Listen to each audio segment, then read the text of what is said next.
Good morning बच्चों। हम पढ़ रहे थे हिंदी ग्रामर का चैप्टर 2 वर्ण विचार, जिससे हम आगे कंटिन्यू करते हैं।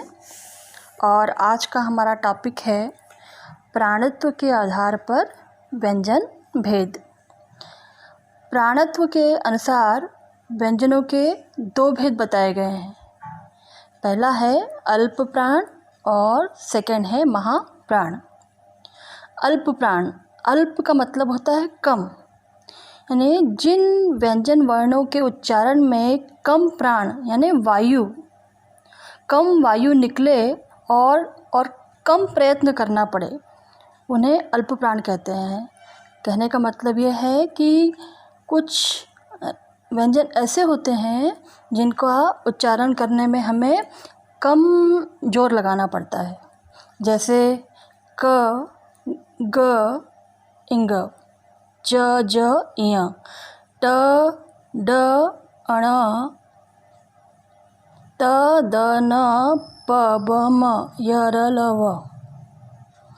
ये ऐसे व्यंजन हैं जिनको बोलने में हमें कम प्रयत्न करना पड़ता है। सेकंड है महाप्राण।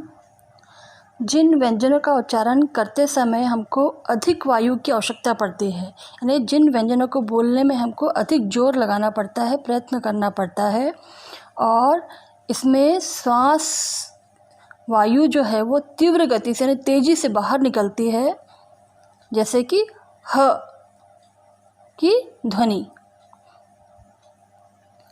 इसके एग्जाम्पल हैं जैसे ख, घ, छ, झ, ठ, ड, ढ, थ, ध, फ, भ, श, स, ह।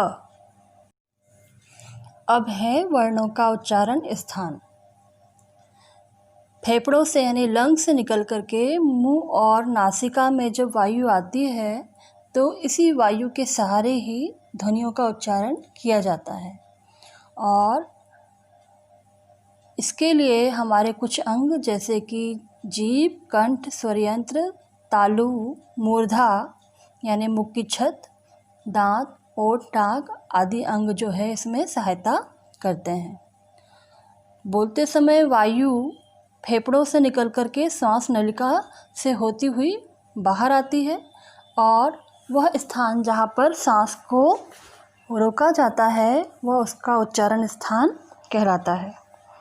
और इन उच्चारण स्थानों के आधार पे वर्णों को 9 भागों में या 9 वर्गों में रखा गया है।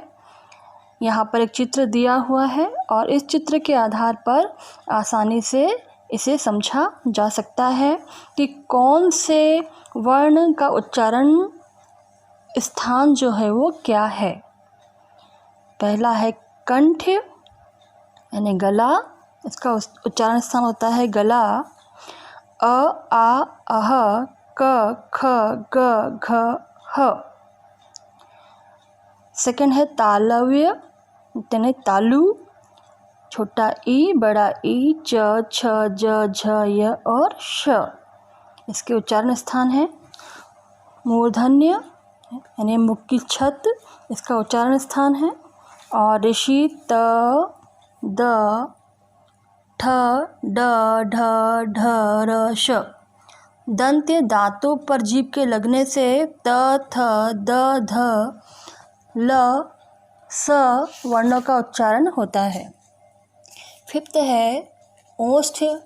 दोनों ओठों की सहायता से छोटा ऊ, बड़ा ऊ, प, फ, ब, भ ये वर्ण बोले जाते हैं। कंठ तालव्य यानी कंठ और तालु की मदद से ए और ए। कंठ ओष्ठ यानी कंठ और ओंठ की मदद से ओ और औ। दंत ओष्ठ यानी दंत दांत और ओंठ की मदद से व शब्द व वर्ण। नासिक यानी मुख और नासिका की मदद से अम, इंग, इय, अण, न और म वर्ण का उच्चारण जो है वो होता है। तो इसका प्रैक्टिकल आप खुद कर सकते हैं और इन वर्णों का आप यदि। अब हम पढ़ेंगे अशुद्धि शोधन यानी गलतियों को ठीक करना। हम जो कुछ मुंह से बोलते हैं उसको ध्वनि कहते हैं। और भाषा में उच्चारण का अत्यधिक महत्व माना गया है, क्योंकि अशुद्ध उच्चारण के कारण लेखन में भी अनेक प्रकार की अशुद्धियाँ हो जाती है। यानी कहने का मतलब ये है कि हम जैसा बोलते हैं वैसा ही लिखते हैं। तो यदि हम गलत उच्चारण करेंगे तो हम गलत ही लिखेंगे। तो ये अशुद्धियाँ क्यों होती है, उसके कुछ कारण हैं। इन अशुद्धियों में सबसे पहले आती है स्वर संबंधी अशुद्धियाँ। पहला है ह्रस्व की जगह दीर्घ या दीर्घ की जगह ह्रस्व स्वर का उच्चारण। यानी ह्रस्व और दीर्घ का हमें उचित ज्ञान न होने की वजह से ऐसी गलतियां जो है वो होती है। जैसे कि अशुद्ध शब्द है श्रीमती। श्रीमती त में छोटी की मात्रा, ये अशुद्धि है। लेकिन जब हम उसको त में बड़ी की मात्रा लगा देते हैं श्रीमती, तो वो शुद्ध हो जाता है। यानी यहाँ पर हमने क्या किया है, ह्रस्व का प्रयोग किया है, जबकि उसमें दीर्घ का प्रयोग किया जाना था।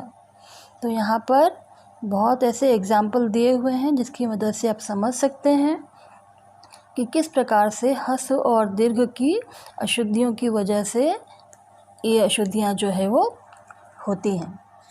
सेकंड नंबर पर है कभी कभी हम स्वर रहित अक्षर को भी स्वर सहित अक्षर की तरह बोल देते हैं, जिसके कारण ये गलती हो जाती है। जैसे कि गर्म, उसको हम कहते हैं गरम।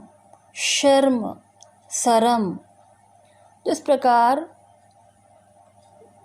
प्रकार के उच्चारण होने से भी ये गलतियाँ होती है। लेकिन कभी कभी ये दोनों रूप को भी लिखा जाता है। यहाँ पर एग्जाम्पल दिए हैं अर्थ, अर्थ, कर्म, कर्म। थर्ड है कभी कभी हम स्वर सहित उच्चारण को भी स्वर रहित कर देते हैं। जैसे शुद्ध शब्द है गलत, और उसको जब गलत कहा जाता है तो वह अशुद्ध हो जाता है। ऊर्जा, ऊर्जा। उल्टा, उल्टा। नरक, नरक। अगला है कभी कभी स्वर रहित व्यंजन से शुरू होने वाले शब्दों से पहले स्वर ई या अ जोड़ देते हैं, जिससे उसका उच्चारण अशुद्ध हो जाता है। जैसे स्टूल है ना, तो स्टूल में आगे यदि ई लिख देंगे और स आधा ट में बड़ा ऊ की मात्रा टू और ल स्टूल, तो वो गलत हो जाएगा, जबकि इसमें छोटा ई नहीं आता है। स्नान, अ स आधा ना और न, स्नान। तो यहाँ पर इसके एग्जाम्पल देख करके आप इसको समझ सकते हैं। तो इस प्रकार इन गलतियों की वजह से अशुद्धियाँ जो है वो होती है। स्वरों और उनकी मात्रा संबंधी अशुद्धियाँ, जैसे अगामी, आगामी, आलोचना, आलोचना। इसमें स्वरों की मात्रा संबंधी अशुद्धियों की वजह से लिखने में गलतियाँ होती है। व्यंजनों के उच्चारण संबंधी अशुद्धियाँ भी होती है,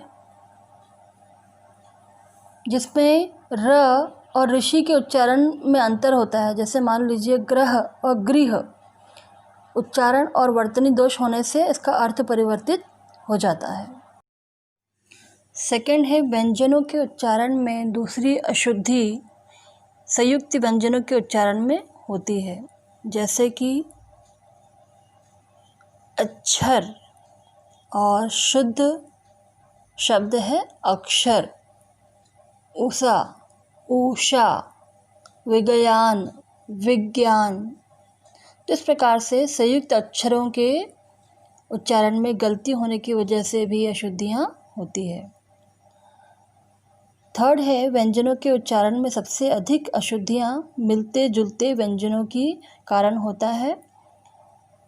जैसे कि कल और काल, पर, पार, उन, ऊन, कुल, कूल। यानी इसमें आ की मात्रा या बड़ा ऊ छोटा ऊ इसमें कन्फ्यूज़न होने की वजह से भी उच्चारण में अशुद्धियाँ हो जाती है और अशुद्धियों की वजह से ही लिखने में भी गलती होती है।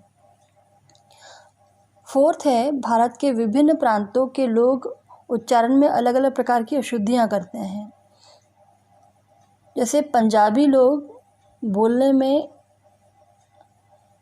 रविंदर यानी रविंद्र को वो रविंदर कहते हैं, शारीरिक शब्द को शारीरिक, आलू का आलू, नाराज नाराज। तो इस प्रकार से भाषा के प्रभाव की वजह से भी बोलने में अशुद्धियाँ होती है और यदि आप अशुद्ध सुनेंगे तो उसे अशुद्ध ही लिखेंगे।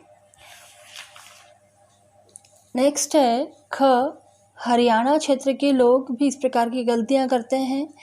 वे होशियार शब्द को होशार, स्टूल को सटूल, खाना को खाना, मैने को मन्ने, अनाज को नाज, पानी को पानी, ऐसे शब्दों का उच्चारण वो करते हैं।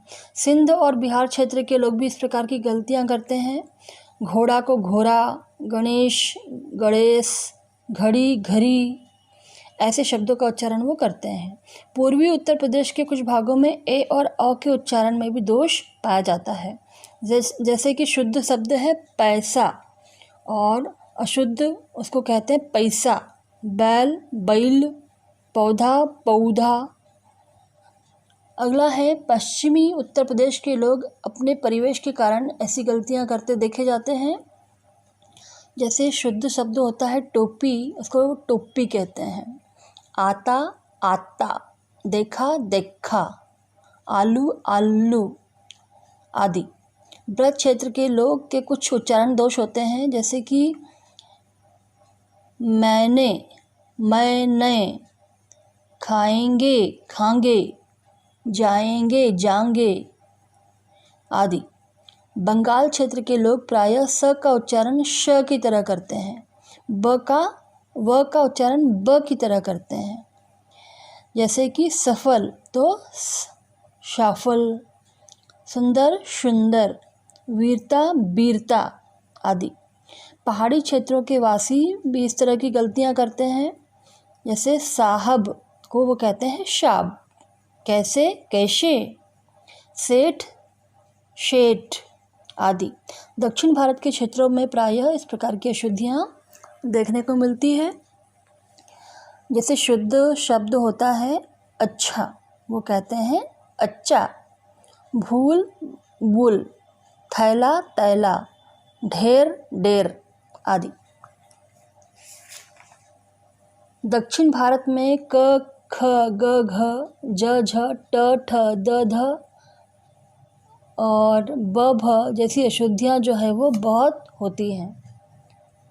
तो अलग अलग प्रांतों में ये गलतियाँ जो है वो देखने को मिलती है। र संबंधी अशुद्धियाँ भी होती है।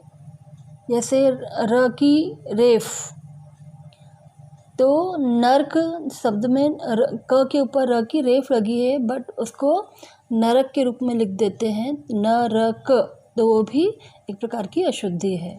स संबंधी अशुद्धियाँ होती है कि यानी बच्चे समझ नहीं पाते हैं या कुछ लोग समझ नहीं पाते हैं कि कौन से श का उच्चारण जो है वो किया जाए, श शकर का या स सड़क का या स षटकोण का। व और ब संबंधी अशुद्धियाँ भी होती है, यानी कहाँ पर व का प्रयोग किया जाना चाहिए, कहाँ पर ब का। अल्प प्राण और महाप्राण व्यंजनों की अशुद्धियाँ भी होती है। अण और न की, कहाँ पे न और कहाँ पे अणा शब्द का प्रयोग होना चाहिए। ड ढ ड ड, ये संबंधी अशुद्धियाँ, संधि संबंधी अशुद्धियाँ और अन्य अशुद्धियाँ भी इसमें बताई गई है, जिसे आप ध्यानपूर्वक आगे बुक में पढ़ेंगे।